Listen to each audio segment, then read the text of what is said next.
আমার আইডিতে যুক্ত সিনিয়র বড় ভাই বোনেরা সকলে প্রস্তুত হন, সকলকে নিয়ে আমরা আজকে অতীতে রওনা দিব।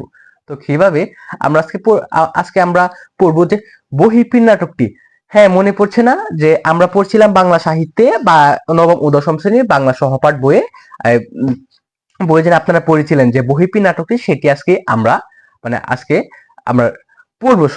তো এটি প্রথমেই যে এটা হচ্ছে মেইন যে চরিত্র, সেই চরিত্র যদি আমরা বলতে চাই সেটা হচ্ছে বহিঃপীর চরিত্র। তো বহিঃপীর কি, সে হচ্ছে একজন পীর। সে সে জেলায় জেলায়, অর্থাৎ সে বিভিন্ন জেলায় জেলায় তার মুরিদদের বাড়িতে সে ঘুরে বেড়াতো।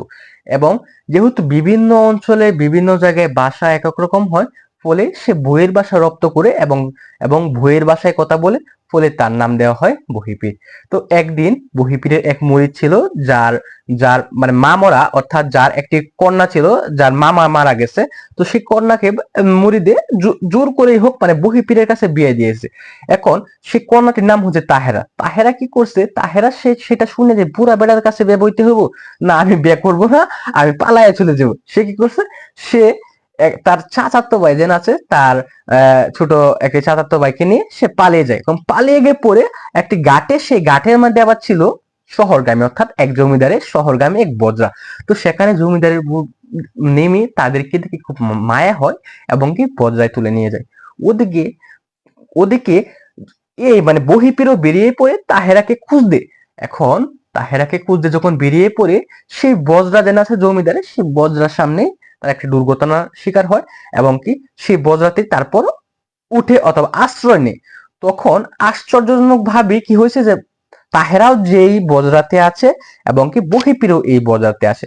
তো এটা যেহেতু বহিঃপীর আসছে, এটা তাহেরা বুঝে পেলে, বুঝেই তো কি আর বলবো, তো সে আত্মহত্যা করবে, সে নদীতে ঝাঁপ দিবে, তবু সে এই বুইড়া পীরেরে সে বিয়ে করবে না।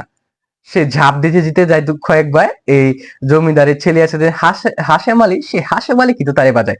তো এদিকে তার মা ছিল যে একটু কুসংস্কারচ্ছন্ন কিন্তু বেশ ধর্মীয় এবং ভালো মনের মানুষ। তিনি কি করে, তিনি তিনি তাহেরাকে বহিঃপীরের সাথে দিয়ে দিতে চায়। তো তিনি তাহেরাকে বহিঃপীরের সাথে দিয়ে দিতে এক সময় বহিঃপীরকে বলে ফেলে যে তাহেরা এই নৌকাতে আছে। তো এটা শুনে তো বহিঃপীর অবাক হয়ে যায়, কি অবস্থা, কি আর বলবো, তো আশ্চর্য হওয়ার কথা, যাকে খুঁজতে পেরেছে তাকে সেই নৌকাতে এত সহজে পেয়ে গেল। তারপর কি হলো, তারপর যে ঘটনাটা ঘটলো, তখন বহিঃপীর অনেক চেষ্টা করে বিভিন্ন কূটকৌশল কাটিয়ে যে তাহেরাকে তার সাথে নিয়ে যেতে। কিন্তু তাহেরা তো সে কি কথা, সে যাবে না এই বুইড়ে বেটার সাথে, সে কখনোই যাবে না। তো তার কথার সাথে মত ছিল হাশেম আলী, হ্যাঁ, তার কথার সাথে মত ছিল হাশেম আলীর, জমিদারের ছেলে। সে ছিল শিক্ষিত এবং কি এই কুসংস্কার জিনিসগুলো সেগুলো সে ভালো পেত না। অর্থাৎ সে এক কথায় সে পীরকে সে তেমন ভাবে সে দেখতো না, দেখতে পারতো না। অর্থাৎ সে তো অবশ্যই অন্যায় করছে, একজনের মতের বিরুদ্ধে একজনের বিয়ে করবে, এটা আসলে অন্যায় না। তো সে সবসময় তাহেরার পক্ষে সে সাপোর্ট দিয়ে সে কথা বলে এবং কি তাকে সবসময় বাঁচাতে চেষ্টা করে। তো এইভাবে কূটকৌশল চলতে চলতে মূলত জমিদার কি হয়েছে, জমিদারি খাজনা জমিদারি লিলামে উঠতে শুরু করছিল। অর্থাৎ সে ঠিক মতো সম্ভবত খাজনা দিতে পারে নাই, এজন্য তার জমিদারি লিলামে লিলামে উঠতে গিয়েছিল।